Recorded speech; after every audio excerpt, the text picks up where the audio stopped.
जय हिंद दोस्तों, स्वागत है आपका यू लर्न 10th में। और आज की इस वीडियो में हम प्रश्नावली 1.3 का ठीक है जो क्वेश्चन नंबर 2 है उसको करेंगे। इससे पहले हम क्वेश्चन नंबर 1 और जितने भी उदाहरण थे उसको कंप्लीट कर दिए। अगर आपने वो वीडियो नहीं देखा है तो चैनल में प्लेलिस्ट है, आप वहाँ से उस वीडियो को देख लीजिएगा। इस वीडियो में हम क्वेश्चन नंबर 2 को हल करेंगे। ठीक है, तो यहाँ पर हम पहले ठीक है प्यारे प्यारे अक्षर में यहाँ पर हल लिख देते हैं। ठीक है, और उसके बाद हम इस चीज़ को शुरू करते हैं।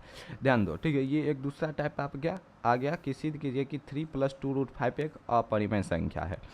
तो हमेशा की तरह हमारा पहला स्टेप तो ये होगा कि इसको मान लेते हैं परिमेय संख्या। बाकी हम बताए थे कि दो टाइप का प्रश्न आपको मिलता है, एक या तो √2 मिलेगा, √3 मिलेगा, √5 मिलेगा, √7 मिलेगा, यानी कि रूट के अंदर एक संख्या रहेगी। और एक अलग टाइप का प्रश्न जैसे 1/√2 कहीं लिखा रहेगा, 5 + √3 कहीं लिखा रहेगा, या इस टाइप से लिखा रहेगा 2√5 फिर प्लस में कुछ डाल दिया, या केवल 2√5 लिखा रहेगा। ठीक है, तो एक इस टाइप का प्रश्न मिलता है। दोनों टाइप का प्रश्न हम आपको उदाहरण में हल करना बता दिए थे। ठीक है, कि कैसे किया जाता है। यहाँ पर भी आप अच्छे से सीख लीजिए कि कैसे किया जाता है। ठीक है, तो पहले तो हमारा ये स्टेप होगा कि हम इसको अपरिमेय संख्या सिद्ध करना है, लेकिन हम इसको मानेंगे क्या कि यह एक परिमेय संख्या। तो यहाँ पर लिख देंगे कि माना 3 + ठीक है 2√5 एक परिमेय संख्या है। ठीक है, 3 + 2√5 क्या है, एक परिमेय संख्या है। ठीक है, अब 3 + 2√5 एक परिमेय संख्या है, तो परिमेय संख्या को हम क्या लिख सकते हैं, P/Q के रूप में लिख सकते हैं कि नहीं लिख सकते, बताओ। अगर 3 + 2√5 ठीक है एक परिमेय संख्या है, तो 3 + 2√5 को हम P/Q के रूप में लिख सकते हैं, क्योंकि किसी भी परिमेय संख्या को P/Q के रूप में लिखते हैं, जहाँ P और Q क्या होता है, पूर्णांक तथा सहभाज्य होता है। तो लिख देंगे ठीक है, जहाँ ठीक है P एंड Q ठीक है पूर्णांक पूर्णांक ठीक है तथा सह अभाज्य है। ठीक है, पूर्णांक तथा ठीक है सह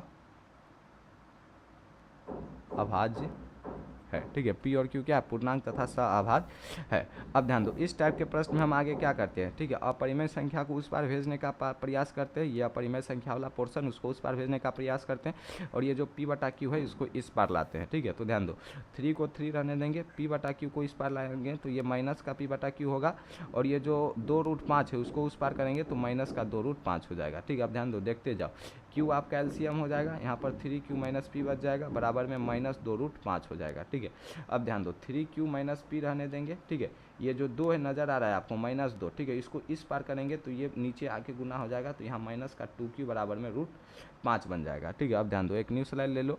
ये हमको क्या आ गया, ठीक है, हमको आ गया 3Q - P। ठीक है, ध्यान दो, हमको ये क्या आ गया, हमको आ गया 3Q - P अपॉन में -2Q। ठीक है, तो ये हमको आ गया 3Q - P ठीक है अपॉन में -2Q। ठीक है, बराबर में √5। अब ये जो नीचे में माइनस आया है, ठीक है, ये ऊपर में इससे क्या हो जाएगा, गुना हो जाएगा। तो ये माइनस जब हो 3Q - P से क्या होगा, गुना होगा, बटा में 2Q बराबर में √5। अब ये जब माइनस गुना होगा तो ये माइनस P जो था ये प्लस P हो जाएगा, और ये माइनस का 3Q हो जाएगा, और ये बटा में है आपका 2Q बराबर में √5। ठीक है, इसको कह देंगे समीकरण 1। ठीक है, तो ये तो था आपका, सॉल्व करके यहाँ तक दर्शा देना है कि 3 + 2√5 बराबर P/Q है। ये जो अपरिमेय संख्या वाला पोर्शन था, ठीक है, उसको उस पार करना है और P/Q को इस पार लाना है। तो ये 3 - P/Q हो गया, तो ये 3Q - P बटा में Q बराबर माइनस का 2√5 हो गया। तो ये 3Q - P ठीक है, इस -2 को हम इस पार ले आए। ठीक है, तो यहाँ पर गुना में था, इस पर आएगा तो भाग में, तो भाग में ये Q से गुना हो जाएगा, तो ये -2Q बराबर में √5 आ गया। ठीक है, यानी 3Q - P बटा में -2Q बराबर में √5 आ गया। ठीक है, ये जो माइनस था ये नीचे में था तो ऊपर अंश से गुना हो जाता है, माइनस को कभी नीचे नहीं रखते, ऊपर भेज देते हैं। तो जब ये ऊपर में अंश से गुना होगा, 3Q - P से गुना होगा, तो ये माइनस का P इस माइनस से गुना होकर प्लस का P हो जाएगा, और ये जो 3Q पहले प्लस में था इस माइनस से गुना होकर माइनस का 3Q हो जाएगा, और नीचे में 2Q बराबर में √5 आ जाएगा। अब ध्यान दो, इसके बाद क्या लिखते थे कि चूंकि, ठीक है, चूंकि आप जानते हैं कि P भी एक पूर्णांक है, Q भी एक पूर्णांक है, और जब पूर्णांक का गुना जोड़ घटाव होता है तो हमको एक पूर्णांक ही मिलता है। तो अगर P भी एक पूर्णांक हो, Q भी एक पूर्णांक हो, तो P - 3Q भी एक पूर्णांक ही होगा। ठीक है, चूँकि Q एक पूर्णांक है तो 3Q भी एक पूर्णांक ही होगा। एग्जाम्पल से समझो, जैसे 4 एक पूर्णांक है तो 3 × 4 बराबर में 12, ये भी तो एक पूर्णांक ही होगा। अब 4 की जगह आप Q को इमेजिन करो कि Q एक पूर्णांक है, तो पूर्णांक में जब किसी पूर्णांक से गुणा करेंगे तो एक पूर्णांक ही आएगा। ठीक है, अब जैसे मान लो कि 6 एक पूर्णांक है, और 6 में से 5, जैसे 5 एक पूर्णांक है और 6 में से 5 घटा तो क्या आएगा, एक, ये भी एक पूर्णांक है। उसी प्रकार 3Q एक पूर्णांक है, क्योंकि Q एक पूर्णांक है, और P भी एक पूर्णांक है। पूर्णांक में से 3Q घटेगा, ठीक है, ध्यान दो, P पूर्णांक में से 3Q पूर्णांक घटेगा तो हमको एक पूर्णांक ही आएगा। तो तो अगर p पूर्णांक 3q पूर्णांक तो p माइनस 3q भी क्या होगा, एक पूर्णांक ही होगा, और उसके बटा में ये 2q भी एक पूर्णांक होगा, और पूर्णांक बटा पूर्णांक ये जो पूरी संख्या होगी ये क्या कहलाएगी, परिमेय संख्या कहलाएगी। ठीक है, ध्यान से लिखते चलो ठीक है। लेकिन ध्यान दो, ये p माइनस 3q बटा में 2q पूर्णांक के हिसाब से चलेंगे तो ये परिमेय कहलाएगा, लेकिन समीकरण के हिसाब से देखें तो ये अपरिमेय है। क्यों, ये ध्यान दो, ठीक है, ये बराबर में है √5, ये पूरी संख्या जो है, ठीक है, किसके बराबर में है, √5 के बराबर में है, यानी इसका मान √5 है, इसका मान √5 है, यानी कि ये एक अपरिमेय है। लेकिन पूर्णांक के हिसाब से चले तो ये एक परिमेय है। ठीक है, पूर्णांक के हिसाब से चले तो ये एक परिमेय है, और ये बराबर में समीकरण के हिसाब से चले तो अपरिमेय है।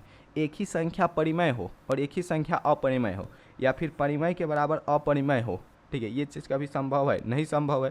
ठीक है, नहीं संभव है, यानी विरोधाभास आ गया, और जब विरोधाभास आता है तो माना गया कथन गलत होता है। ठीक है, आपको लिखना कैसे है, इस तरीके से यहाँ पर लिख देना है कि चूंकि p तथा q, ठीक है, एक पूर्णांक है। ठीक है, तथा p तथा q क्या है, पूर्णांक है, एक लिखने की कोई ज़रूरत नहीं है, पूर्णांक है। ठीक है, इसलिए पहले ये दर्शा देना कि p माइनस 3q भी एक पूर्णांक होगा। ठीक है, p माइनस 3q भी एक पूर्णांक होगा। ठीक है, p माइनस 3q भी एक पूर्णांक होगा। ठीक है, अब ध्यान दो, ठीक है, p माइनस 3q भी एक पूर्णांक और बटा में 2q भी एक पूर्णांक। ठीक है, तो p माइनस 3q, ठीक है, बटा में 2q एक परिमेय संख्या होगा। ठीक है, एक परिमेय संख्या होगा। ठीक है, एक परिमेय संख्या होगा। ठीक है, एक परिमेय संख्या होगा। ठीक है, अब ध्यान दो, पूर्णांक के हिसाब से चले तो p माइनस 3q बटा में 2q। ठीक है, ध्यान समझो, पूर्णांक के हिसाब से चले तो p माइनस में 3q और बटा में 2q क्या आ गया, एक परिमेय संख्या आ गया।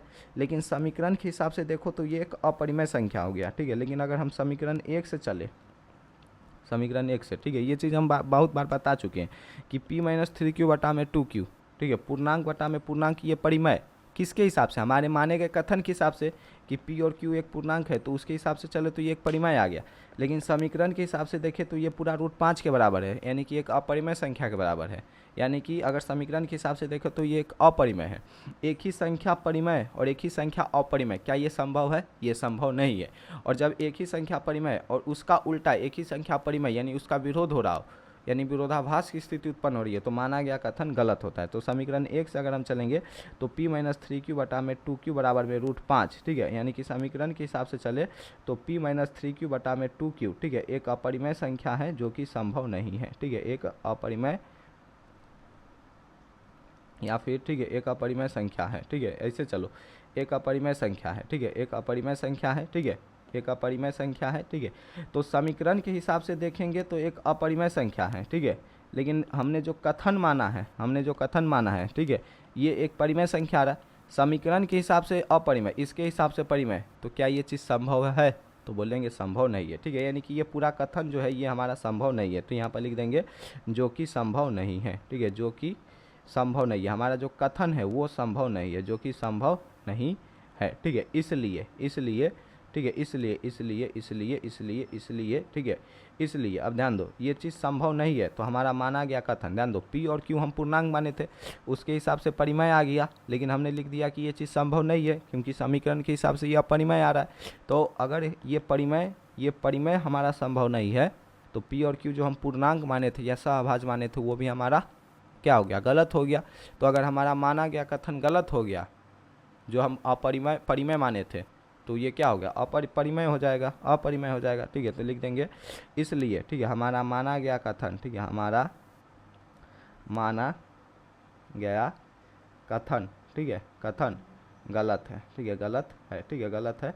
अतः, ठीक है, अतः 3 + 2√5 एक अपरिमेय संख्या होगा। ठीक है, 3 + 2√5 क्या होगा, एक अपरिमेय संख्या होगा।